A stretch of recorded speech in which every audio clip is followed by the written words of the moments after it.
আমি ডানা কাটা পরি, আমি ডানা কাটা পরি, আমি ডানা কাটা পরি।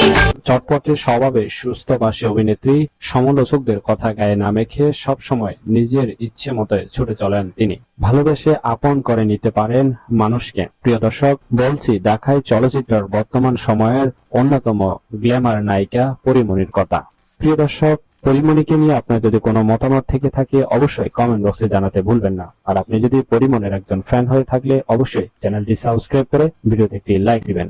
রিয়েল লাইফ থেকে রিয়েল লাইফ দুই জায়গাতেই তাকে নিয়ে নানা সমালোচনা থাকলে সবকিছুকে পেছনে ফেলে একজন সংগ্রামী নারী ও মমতাময়ী মা হিসাবে এখন দর্শকের মনে জায়গা করে নিয়েছেন। লাজলজ্জাময়ী এই অভিনেত্রী ভালোবেসে বিয়ে করেছেন অভিনেতা শরীফুল রাজকে। যদিও সেই সংসার বেশি দিন টেকেনি। বিচ্ছেদের পর ছেলে ও মেয়েকে নিয়ে নিজের মতো করে জীবনযাপন করছেন এই অভিনেত্রী।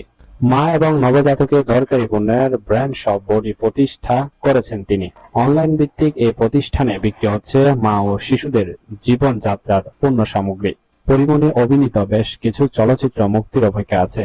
পাশাপাশি গোলাপ নামের নতুন আরো এক ছবিতে চুক্তিবদ্ধ হয়েছেন তিনি, যেখানে তার সঙ্গে জুটি বেঁধে অভিনয় করবেন নীরব হোসেন।